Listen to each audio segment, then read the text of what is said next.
The Fiesta is back in for some repairs because I missed some damage from the crash. So let's do the intro, let's get going. Right, so if you're not up to date, this is my Cat S Fiesta ST that I repaired. I got two of them. This is YOBBO, this is the first one, so if you look at the playlist you'll see it's listed as YOBBO. The other one is Ono. Just updated a video on that yesterday, so go back and look at the playlist for that. Right, we do have a problem. This is something that's plagued this car since I first had it. I thought I knew what the issue was. It turned out to be something a little bit worse. So I'm going to get the car ready, going to get it jacked up, and I'm going to show you exactly what's wrong.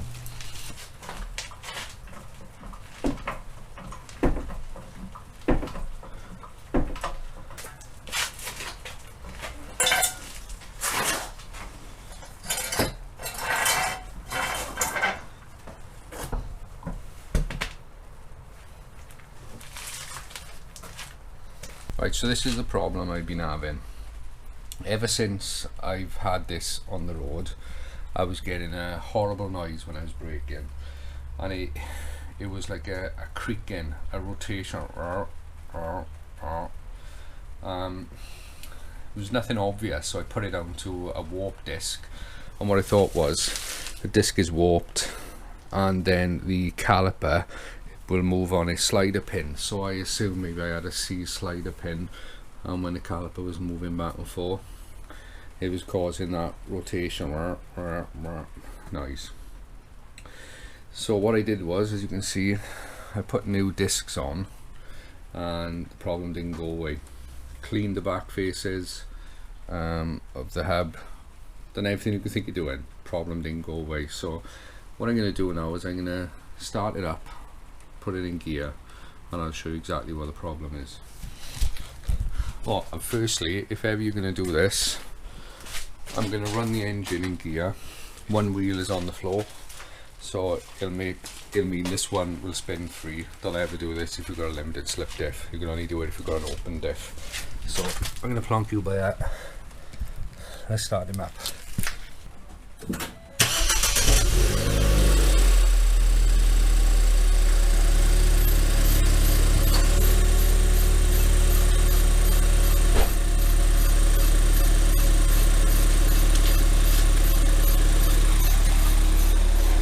Right, let's get a light.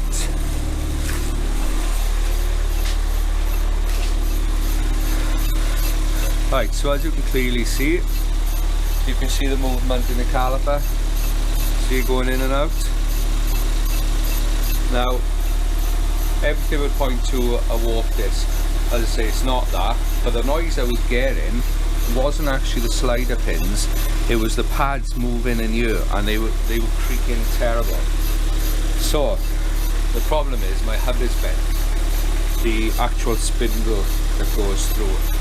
Now you'd think with something like this you'd automatically feel it in the pedal, but you don't. I don't get any pedal feel of a warp disc, and that's because the caliper is moving on its slider pins. Can you see?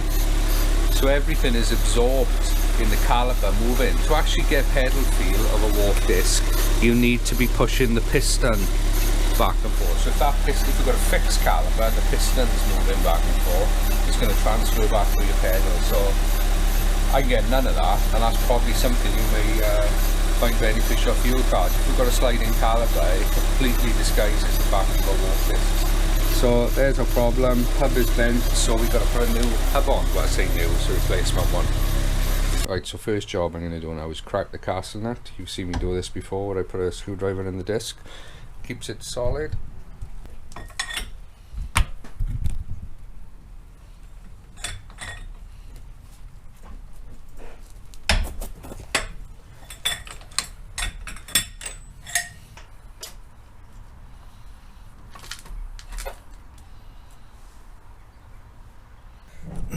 Right, this is the bit I absolutely hate, and it's knocking out the ball joint. I need to get a splitter. What I'm going to do is undo these two first, so the bolts are just slack, and then we'll get ready to bang it out.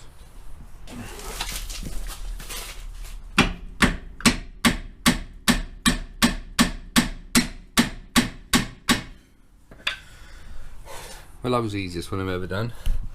Well, that's purely because it hasn't long been off. Right, so this is the replacement one that's going on. This one, obviously because it had such a whack, it's got play in it as well. But the interesting thing is, I can see a slight bend there, as opposed to that. Now, to be honest with you, this is something I should have picked up on straight away after the crash. I should have changed it, just like I did on Ono, changed the hub on that. It's all a learning process though, but this may answer a few questions, because remember we had the issue where we had what I thought was too much camber on that side, but 1.5 degrees, and just half a degree on this side. We're changing the hub. I'm kind of thinking that bent hub had taken away my camber, so that might explain why I'd done it and I didn't feel very happy with the handling, to be honest with you. And most of the load is on this side, right hand corner, so could answer a lot of questions. So it's going to be interesting to see if the car feels a lot better. So we'll have a test on track tomorrow, before the coilovers haven't turned up yet, they come in soon. So yeah, be interesting to see if it's any better. Definitely wouldn't have helped. So I'd be interested in you, what you think. Let me know if you've had digital alignment done. What sort of camber are you seeing on the front standard? So let me know in the comments below, and then I'll know which side is kind of normal and which is not. So, but I'll have to go for another alignment again after this. Will be the 3rd time this car's gone in for alignment, so we'll find out how it goes after that, I guess. But for now, let's get it fitted.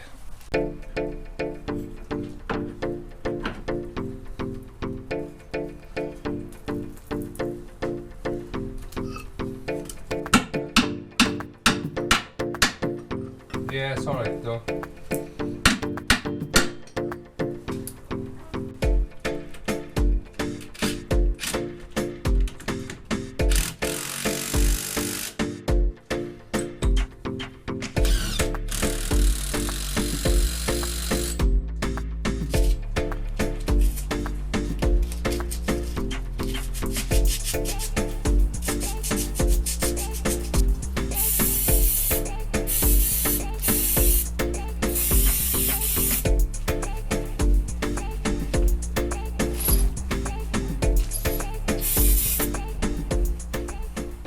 Right, so that's it, all bolted on.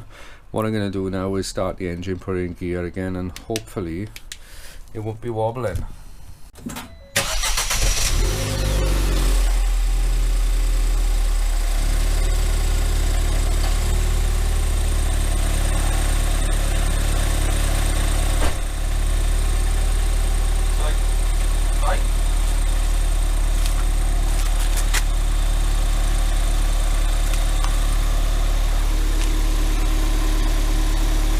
What do you think of that then? I think it looks like it's wobbling. It's not. It's like, because there's a bit of grip down here. It's like, no, it's not wobbling. So in perfect, you'd see it in the caliper that was moving earlier, so that... It's not moving at all now, is it? Nah.